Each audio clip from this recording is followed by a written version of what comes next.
प्रिय छात्रों नमस्कार। एनसीईआरटी गणित कक्षा 10वीं में आपका स्वागत है। हम लोग प्रश्नावली 5.2 का प्रश्न क्रमांक 18वां अब सॉल्व करेंगे। तो आइए सबसे पहले प्रश्न पढ़ लेते हैं।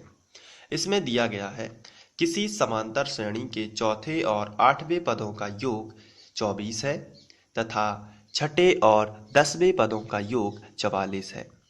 इस समांतर श्रेणी के प्रथम 3 पद ज्ञात कीजिए। तो सबसे पहले क्वेश्चन में लिखा है किसी समांतर श्रेणी के। तो किसी समांतर श्रेणी के मतलब कोई समांतर श्रेणी है जिसका प्रथम पद ए होगा और सार्वधातुक डी होगा। तो मान लेते हैं माना किसी समांतर श्रेणी का प्रथम पद ए और सार्वधातुक डी है। इसके बाद हम लिखेंगे जो हमें प्रश्नानुसार दिया गया है। तो हम साइड हेडिंग डाल लेते हैं प्रश्नानुसार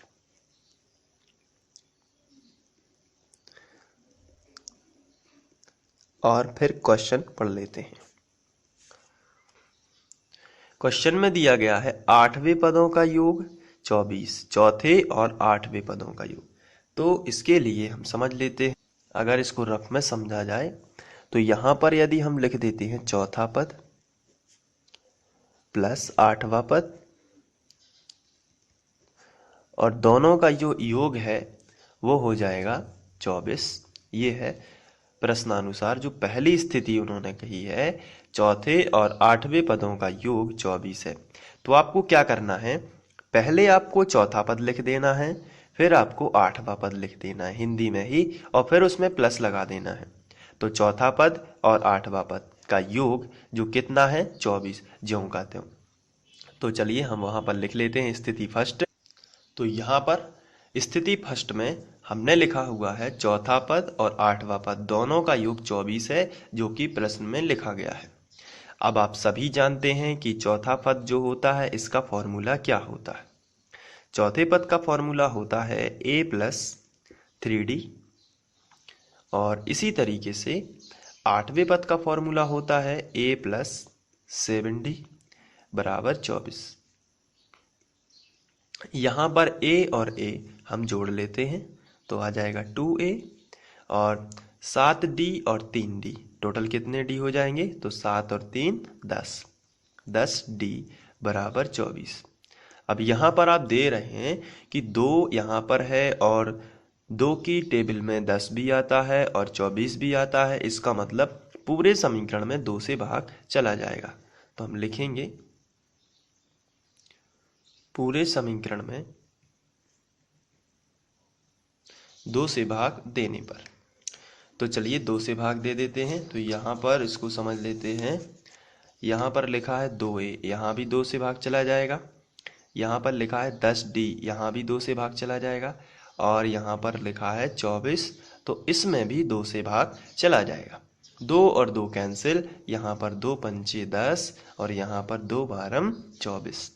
तो आपको मिलेगा, यहाँ पर सब कैंसिल हो जाते हैं तो आपको मिलेगा a।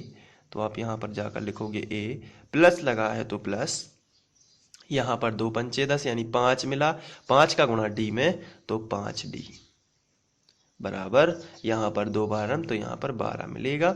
और इसको आप समीकरण 1 बना दीजिए। तो ये तो था समीकरण 1 जो कि स्थिति 1 से आ जाता है। इसी प्रकार स्थिति 2 से समीकरण 2 आएगा। तो चलिए अब हम क्वेश्चन पर चलते हैं और पढ़ते हैं कि स्थिति 2 में हमें क्या दिया गया है। इसके बाद लिखा है तथा छठे और 10वें पदों का योग 44 है। छठे और 10वें पदों का योग 44 है।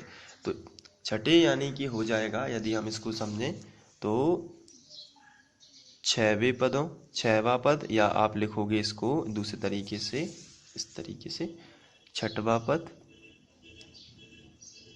और प्लस 10वां पद, और इन दोनों का योग कितना है, तो आंसर है इन दोनों का योग 44 है। तो आप यहाँ पर 44 लिखिए। आप प्रश्नानुसार में हम स्थिति 2 लेंगे और इसी टाइप से लिखेंगे। तो 6वां पद और 10वां पद दोनों का योग 44 है। तो आइए उसमें स्थिति 2 में लिखते हैं। तो स्थिति 2 में यहाँ पर हम लिखने वाले हैं जो हमें क्वेश्चन में दिया गया। क्वेश्चन में दिया गया था छठवां पद प्लस 10वां पद और ये है 44 के बराबर। तो यहाँ पर आपको उसी तरीके से लिख देना है कि ये 44 के बराबर है। छठवां पद का फॉर्मूला आप सभी जानते हैं, जो कि मैं पहले भी बता चुका हूँ, a प्लस 5d। प्लस लगा है तो ये प्लस। 10वां पद का फॉर्मूला होता है a प्लस 9d बराबर 44। यहाँ पर एक a और एक a, टोटल 2a, और 9 और 5 यहाँ पर 14d आ जाएगा।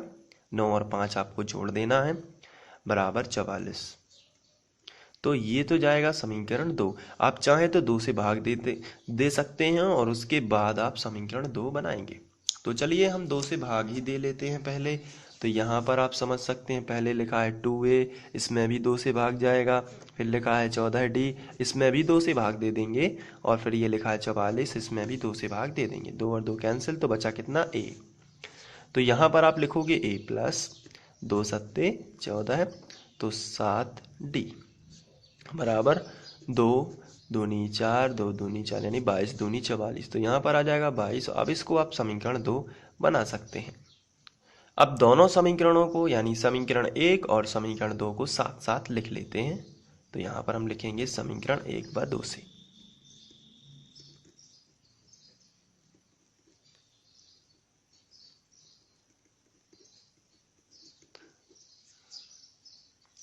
तो ये हमने समीकरण 1 और समीकरण 2 को साथ साथ लिख लिया है। अब यहाँ पर आप देख रहे हैं कि a और a कैंसिल होगा। कब? जब हम इसको घटाएंगे। तो घटाने पर यदि कैंसिल होता है तो चलिए घटा देते हैं, क्योंकि एक मान यदि कैंसिल हो जाएगा तो दूसरे मान का मान मिलेगा। तो चलिए घटाते हैं। तो यहाँ पर हम लिखेंगे घटाने पर। तो घटाते हैं तो नीचे वाले समीकरणों के सभी पदों के चिन्ह बदलेंगे। इसमें कोई भी चिन्ह नहीं लगा है, तो पहले तो ये प्लस का है, इसका ओरिजिनल चिन्ह प्लस का है, और यहाँ भी कोई भी चिन्ह नहीं लगा तो ये भी प्लस का है। अब इन सभी के चिन्ह बदले जाएंगे। जैसे प्लस का है तो माइनस का, प्लस का है तो माइनस का, और ये प्लस का है तो माइनस का। अब हम a प्लस का ऊपर कोई भी चिन्ह नहीं लगा तो ये प्लस और माइनस कैंसिल हो जाएंगे। 5 में से 7 नहीं घट सकते, लेकिन 7 में से 5 घट सकते हैं। तो 7 में से 5 जाएंगे तो कितना आया? तो आंसर है 2। लेकिन बड़ी संख्या का चिन्ह यानी कि माइनस, बड़ी संख्या माइनस की थी, इसलिए माइनस डी बराबर 22 में से 12 चले जाएंगे तो आपको मिलेगा -10। माइनस माइनस दोनों तरफ से कैंसिल हो जाएगा। तो डी का मान आपको मिलेगा 10 गुणा वाली संख्या बटे में। तो यहाँ पर हम डी का मान निकालेंगे, 2 पंचे 10, तो डी का मान आपको मिल जाएगा 5। ये जो डी का मान है इसे आप समीकरण 1 में रखेंगे तो आपको ए का मान मिलेगा। तो हम लिख देते हैं डी का मान समीकरण 1 में रखने पर।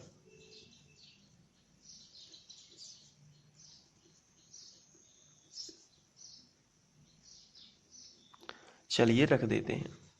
यहाँ पर यह है समीकरण 1 और इसमें हमें d बराबर 5 रखना है, तो चलिए रखते हैं।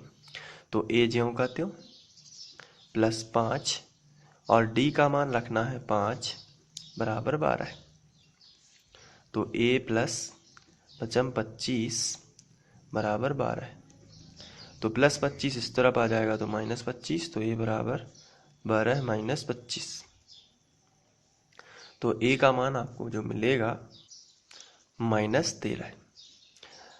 चलिए अब क्वेश्चन पर चलते हैं कि और क्या पूछा गया था। क्वेश्चन में कहा गया था कि श्रेणी के प्रथम 3 पद ज्ञात कीजिए। तो हमें श्रेणी के प्रथम 3 पद ज्ञात करना है, तो चलिए ज्ञात करते हैं। यहाँ पर a का मान निकाला है। अब श्रेणी के प्रथम 3 पद आप हेडिंग डाल देंगे।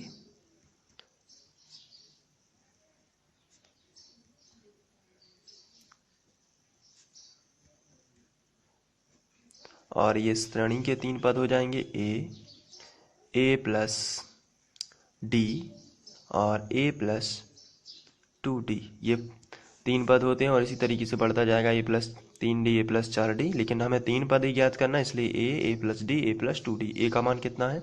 -13, कॉमा ए प्लस डी यानी ए का मान -13 है लेकिन डी का मान +5 है, आप जानते हैं अभी हम लोगों ने निकाला है। और इसी तरीके से ए का मान -13 है, +2 और डी का मान 5 अभी निकाला हुआ है। तो यहाँ पर आएगा -13, 13 में से 5 चले जाएंगे तो आपको मिल -8, और यहाँ पर -13 और 5 दूनी 10 हो जाएगा। तो ये फाइनली जाके हमें मिलेगा -13, -8 और यहाँ पर -3। तो -13, -8 और -3 जो हैं ये श्रेणी के 3 पद हो जाएंगे, प्रथम 3 पद। और इस तरीके से ये पूरा क्वेश्चन सॉल्व हो जाएगा। तो आशा करता हूँ ये आप लोगों को समझ में आ गया होगा। Thank you.